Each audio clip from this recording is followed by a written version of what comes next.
What is up, guys? Welcome back to the first video of 2022. Hope all of you had an amazing Christmas and a great start to your year.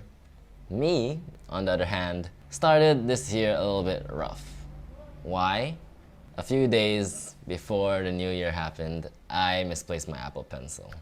As someone who uses their iPad and their Apple Pencil practically every hour of the day, losing it made me feel, at least it made me realize how much I took the Apple Pencil for granted. Luckily, with much coordination, with friends, with the seller, I was able to get a replacement. It did take all of my Christmas money, but here it is. This is the replacement Apple Pencil. Today, we are just going to unbox it. And then while I'm unboxing it, or maybe afterwards, I'm gonna be telling you guys who this Apple Pencil is for and if it's worth it to buy in 2022, this year. All right, let's do this. All right, so this is the Apple Pencil. I'm pretty sure you've probably already seen a million of these unboxings already, but I've never done one, so we're just gonna do it now. This is the box. Pretty chic, pretty nice. I already kind of know what's inside, which kind of makes this box a little bit, in my opinion, bigger than it should be. But at the front of the packaging, you have a picture of the Apple Pencil, which is actually the actual size of it to scale. So that's pretty neat. At the side, you have the Apple Pencil logo.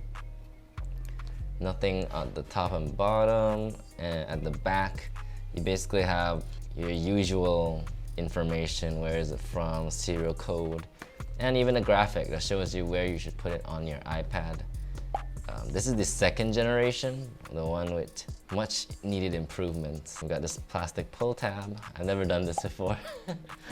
So I don't know, I usually just tear the packaging in anyways. Ooh, okay. It just peels off just like so. A sheet of plastic. We're gonna put this aside for now. All right, so how do you open this? There's a little pull tab here. I'm gonna just slide it out. Nice presentation. A design by Apple in California. We got a box here. Before we get to the main prize, we're just gonna see what's inside. We got some paperwork.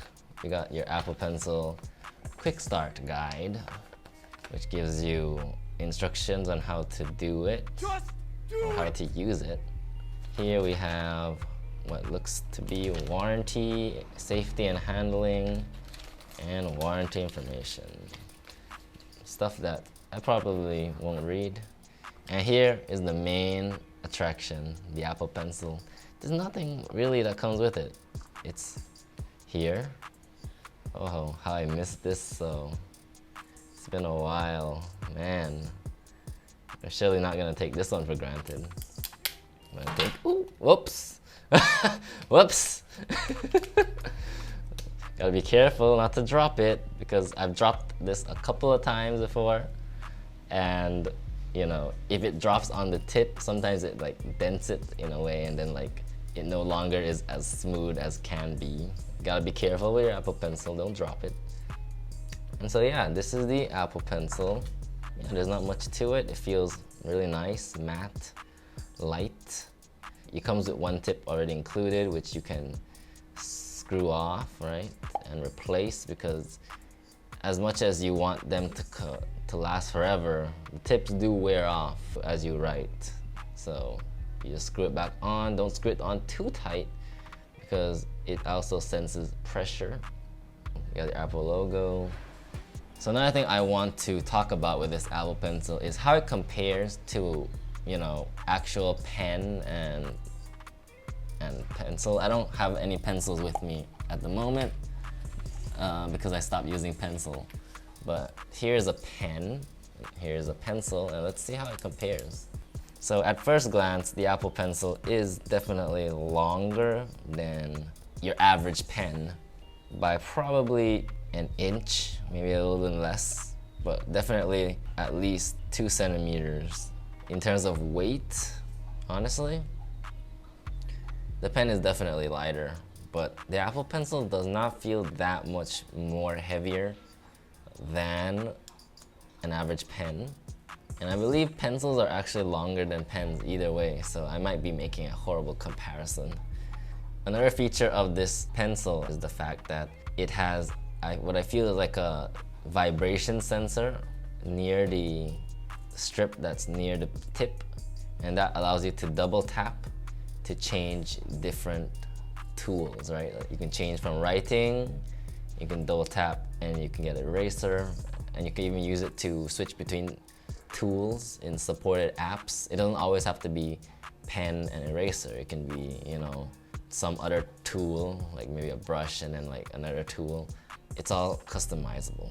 All right, so next thing I'm gonna show you is what happens, or basically how you pair this. And I'm gonna be taking my iPad because this is what it's used for. Gonna unlock it, and now what happens when you do it. So on the side of the iPad, on the right side of the iPad, there's a strip that is used to charge and pair the Apple Pencil. So all you have to do is just slap it on. It magnetically attaches.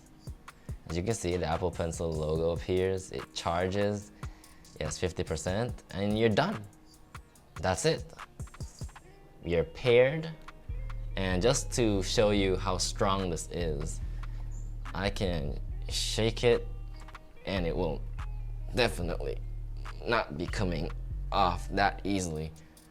Of course, if I were to like really move it like really hard, it will drop. I don't want to drop it right now, but yeah, as you can see, under normal usage, this is not gonna fall, right? Especially if you are throwing or thrashing it around up down like this. The magnet is strong enough that it will not fall, right? But if you are doing it this way, right, where there's no magnetic like thing stopping it or pulling it, there's a chance it might drop like this way. Like it might drop this way. But they're directly pulling it off like this, where there is magnets holding it. It is not falling off at all. Who is this for? If you're not using your iPad as a note-taking device, like for school or university, or like annotating documents, and you're also not a creative who is like always using Photoshop and like applications that require more precise control, then this is not gonna be the purchase for you. And at $129, it's very expensive for what it does. I bought it because I literally cannot live without it. What you're paying for is an experience that is like well connected and well thought out. Everything from the fact that you can just attach it to the iPad like this and then just carry it about, and it charges and it pairs. The whole experience is great. There's even a lot of like software features that, you know, are part of iPad OS that take good advantage of like the pencil and its features. I might make a separate video on that if y'all are interested in that. I finally have my Apple Pencil back, and I can't wait to use it for, you know, drawing, for photo manipulation, compositing.